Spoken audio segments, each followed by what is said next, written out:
Tafsir Al-Misbah. Surah Al-Baqarah, ayat 179. Dan dalam Qisas itu, ada jaminan kelangsungan hidup bagimu, hai orang-orang yang berakal, supaya kamu bertakwa. Ayat ini menegaskan bahwa, melalui ketetapan hukum Qisas, terdapat jaminan kelangsungan hidup bagi manusia. Karena, siapa yang mengetahui bahwa jika ia membunuh secara tidak sah, ia terancam pula untuk dibunuh, maka pastilah ia tidak akan melangkah untuk membunuh. Bisa jadi, hikmah ini tidak dipahami oleh semua orang, tetapi mereka yang memiliki akal yang jernih dan menggunakannya, pasti akan tahu. Karena itu, ayat ini menutup penjelasannya dengan menyeru, wahai ulul albab. Kata al-albab, adalah bentuk jamak dari lub, yaitu saripati sesuatu. Kacang, misalnya, memiliki kulit yang menutupi isinya. Isi kacang dinamai, lub. Ulul al-albab, adalah orang-orang yang memiliki akal, yang murni, yang tidak diselubungi oleh kulit, yakni kabut ide, yang dapat melahirkan kerancuan dalam berpikir. Yang merenungkan ketetapan Allah dan melaksanakannya dengan harapan dapat terhindar dari siksa, sedang yang menolak ketetapan ini, maka pasti ada kerancuan dalam cara berpikirnya. Di atas dikemukakan bahwa, Qisas berarti persamaan sanksi dengan perbuatan terpidana.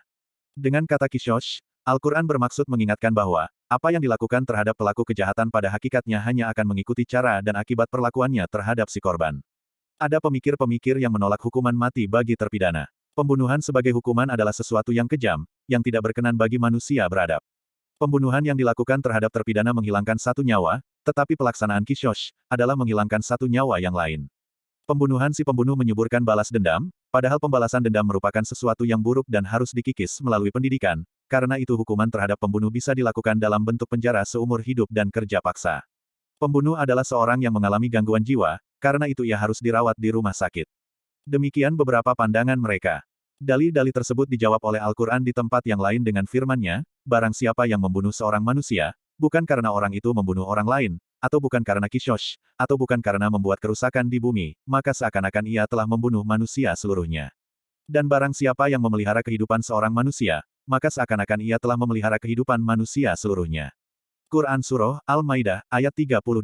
Penjelasan ayat di atas lebih kurang sebagai berikut. Peraturan baik apapun yang ditetapkan, baik oleh manusia maupun oleh Allah, pada hakikatnya adalah untuk kemaslahatan masyarakat manusia. Dan kalau kita berkata masyarakat, maka kita semua tahu, bahwa ia adalah kumpulan dari saya, Anda dan dia, kumpulan manusia-manusia. Adalah sangat mustahil memisahkan seorang manusia selaku pribadi dan masyarakatnya. Ini hanya terjadi di alam teori. Tetapi dalam kenyataan sosiologis, bahkan dalam kenyataan psikologis, manusia tidak dapat dipisahkan dari masyarakat, walau ketika ia hidup di dalam gua sendirian.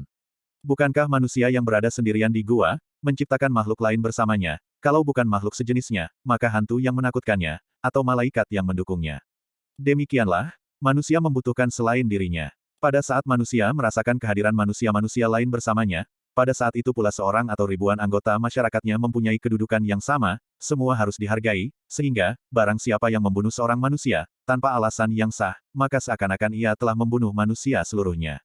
Quran Surah Al-Maidah, ayat 32. Manusia, demikian juga masyarakat, bahkan semua makhluk hidup, memiliki naluri mempertahankan hidup. Semut pun melawan jika kehidupannya terancam, kalau perlu dan mampu, ia akan membunuh yang berusaha membunuhnya. Kalau demikian sikap semut, tentu lebih-lebih manusia. Karena itu, semua peraturan perundangan mentoleransi pembunuhan yang dilakukan oleh siapapun yang mempertahankan kehidupannya. Di sisi lain, semua masyarakat menyiapkan senjata-senjata pembunuh, paling tidak untuk mempertahankan kehidupannya. Mengapa demikian? Jawabannya adalah, karena manusia ingin mempertahankan hidupnya, walau dengan membunuh. Kalau demikian, mengapa tidak dibenarkan membunuh siapapun yang membunuh orang lain tanpa hak? Bukankah sebelum ini telah dijelaskan bahwa, tidak ada perbedaan antara seseorang dengan masyarakatnya? Dengan membunuhnya, terjamin kehidupan orang lain, bahkan terjamin kehidupan banyak orang. Itu sebagian kandungan pesan singkat Al-Quran. Di dalam Qisas, ada jaminan kelangsungan hidup bagimu. Sekali lagi, tidak semua orang menyadari hal tersebut, buktinya, dalih-dalih yang dikemukakan oleh para pakar di atas. Mari kita dengar ulang pandangan para mereka yang menolak hukuman mati, kemudian menerima pandangan lainnya. Pembunuhan sebagai hukuman adalah sesuatu yang kejam, yang tidak berkenan atau tidak wajar bagi manusia beradab, manusia yang seharusnya memiliki rahmat dan kasih sayang. Pakar hukum Islam menjawab, dia kejam pada saat dilihat secara berdiri sendiri, dan melupakan korbannya yang terbunuh, serta keluarga korban yang ditinggal. Di sisi lain, dalam pandangan Al-Quran, tidak semua rahmat dan kasih sayang itu baik.